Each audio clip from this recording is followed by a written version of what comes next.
Vamos a revisar primero los conceptos de farmacodinámica.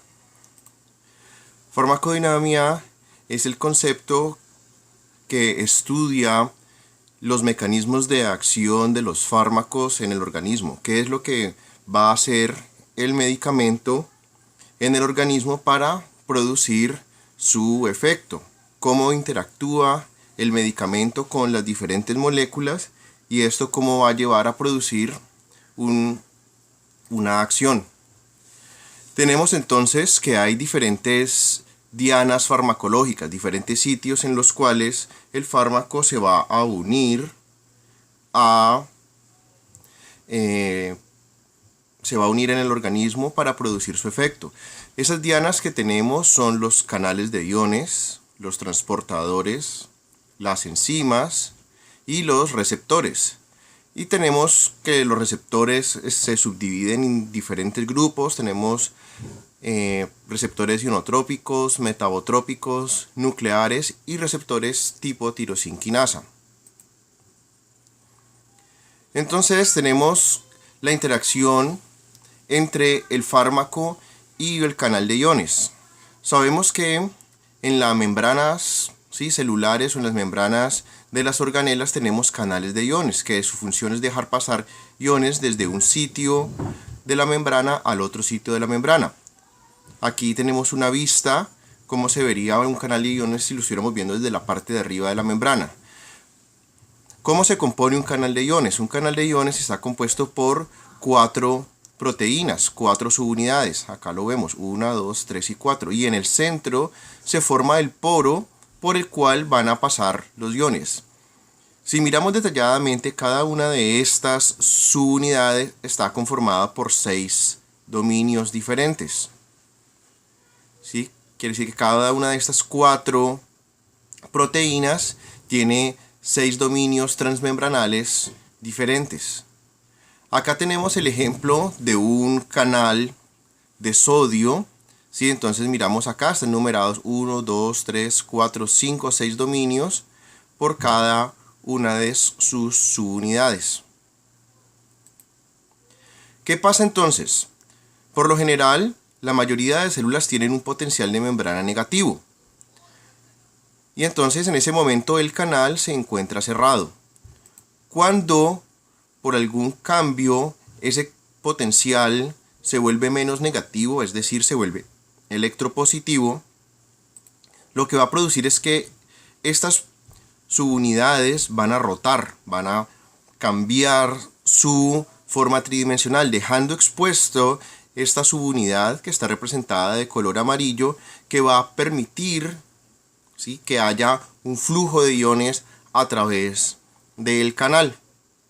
Estos son cambios que son extremadamente rápidos. Los canales se abren y se cierran en cuestión de milisegundos. ¿Cómo puede interactuar el fármaco entonces con el canal de iones? Acá tenemos una representación del canal. En este momento el canal se encuentra cerrado y los iones están concentrados a un lado de la membrana. Cuando el canal se abre, entonces lo que va a permitir es que los iones fluyan de un lado de la membrana en el que están más concentrados al lado en el que están menos concentrados. Después el canal se cierra, ¿sí? Entra en su estado otra vez cerrado. Aquí es cuando el fármaco puede venir e interactuar, ¿sí? El fármaco va a bloquear el canal, dejando al canal en su estado cerrado.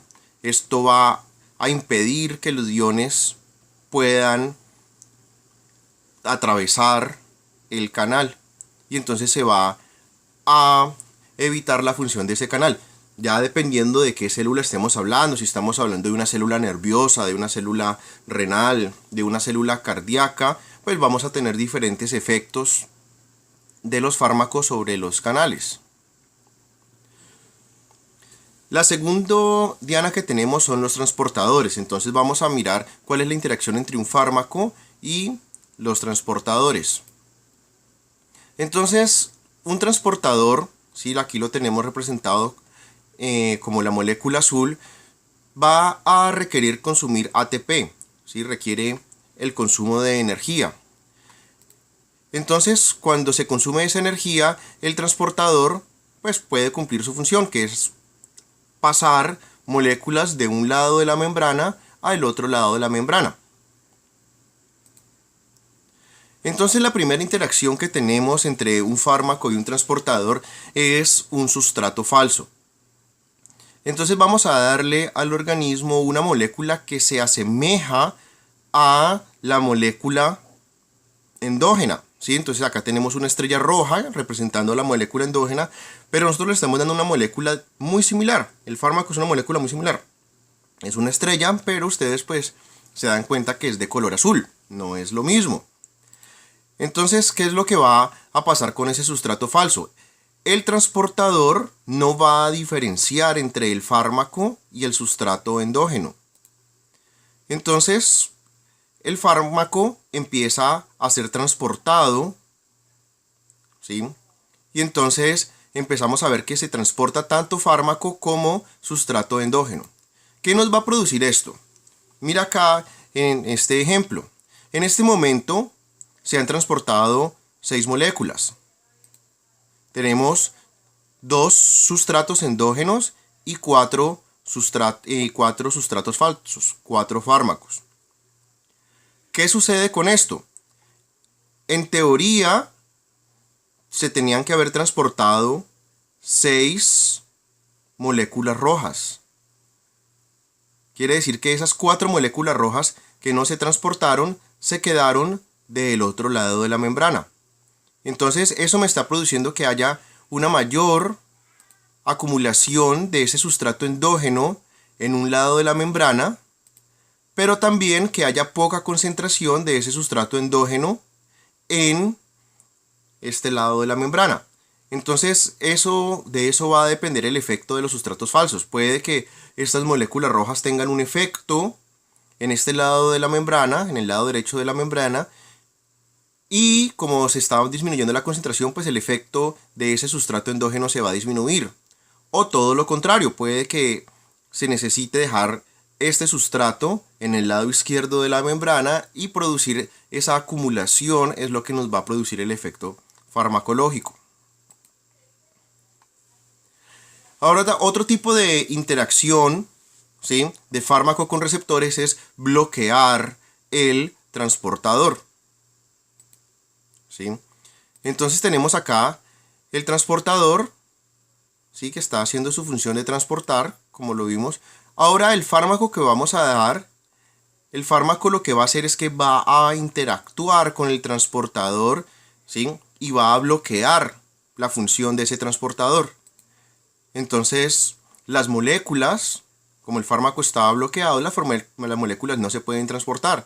Acá miramos, ¿sí?, estas 3 moléculas en teoría tenían que haberse transportado, pero por la acción del fármaco no se transportaron. Entonces, ¿qué me está produciendo? Me está produciendo que haya una acumulación, ¿sí?, de ese sustrato que no se transportó en un lado de la membrana y que haya una baja concentración del sustrato, ¿sí?, en un lado de la membrana. ¿Sí? Muy similar a lo que se veía con el sustrato falso, pero esta vez estamos actuando directamente con el transportador. Se acumula a un lado de la membrana y hay una poca concentración de ese sustrato en el otro lado de la membrana. Nuestra tercera diana farmacológica son las enzimas. Entonces las enzimas son proteínas que catalizan reacciones en el organismo. Entonces acá tenemos en rojo un sustrato que hemos denominado sustrato A y en amarillo un sustrato B. Y aquí en azul tenemos a la enzima. Cuando esos dos sustratos reaccionan, la enzima los convierte en un producto. Y eso es lo que hacen las enzimas, hacer reacciones. También tenemos la posibilidad de que haya un sustrato único, ¿sí? En este caso está representado de color verde, y la enzima lo que hace es que rompe ese sustrato dándonos 2 productos, el producto A y el producto B. Esos son en términos generales 2 tipos de reacciones que tenemos con las enzimas. Entonces miremos acá. En este caso tenemos un número grande de enzimas, tenemos 3 enzimas y tenemos diversos sustratos. Entonces cuando interactúan esos sustratos, pues tenemos una gran producción de nuevos productos. Entonces vamos a ver la primera interacción entre el fármaco y las enzimas. Entonces habíamos visto en los ejemplos anteriores que el sustrato endógeno era el sustrato rojo. Ahora nosotros lo que estamos dando es un sustrato falso. Entonces, ¿qué me va a producir? ¿Sí? Entonces mira que acá la reacción me está produciendo un producto anormal, porque por lo general estábamos teniendo la combinación entre el sustrato rojo y el sustrato amarillo, pero esta combinación del sustrato azul con el sustrato amarillo me produce un producto anormal. Y eso es lo que estamos buscando con la producción, con la administración de un sustrato falso. Míralo acá. Entonces tenemos las enzimas, ¿sí?, que están funcionando con el fármaco, que es de color azul, el sustrato falso, y me están dejando aparte el sustrato endógeno. Entonces vamos a tener estos dos efectos. Vamos a tener una acumulación del producto anormal, quiere decir que se está produciendo algo que no es, ¿sí?, porque se está utilizando el fármaco para la producción del producto, pero al mismo tiempo se está produciendo una acumulación de ese sustrato endógeno. Entonces, dependiendo del sistema y del fármaco que estemos suministrando, cualquiera de estos dos eventos me puede producir un efecto farmacológico, acumular el sustrato endógeno o producir un producto anormal. El producto normal, ¿sí?, obviamente tiene un efecto en el organismo, tiene una función en el organismo. El producto anormal no va a producir ese efecto que el producto normal produce. Y el sustrato normal tiene una función específica en el organismo, y acumular ese sustrato normal pues me va a aumentar esa función que tenga el sustrato normal en el organismo. Y esos son los efectos que se buscan cuando se suministra un sustrato falso para que interactúe con las enzimas. ¿Sí? La segunda interacción entre los fármacos y las enzimas, el fármaco puede bloquear la enzima.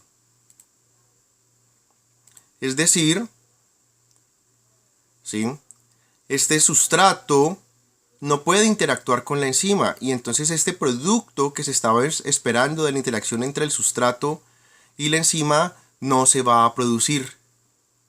Lo que me está produciendo que haya una acumulación del sustrato y una muy poca concentración del producto. Las enzimas se pueden bloquear de dos formas: de forma competitiva, es decir, de forma reversible. El fármaco se va a asociar y a disociar de la enzima. La mayoría de fármacos que tenemos se unen de una forma reversible. También tenemos fármacos que se pueden unir de forma no competitiva, es decir, de forma irreversible. El fármaco se une y forma un enlace fuerte con la enzima y no se va a disociar, y entonces va a dejar a la enzima inhabilitada hasta que haya una nueva producción de enzimas. Esto concluye la primera parte de farmacodinamia y veremos la segunda parte en otro video.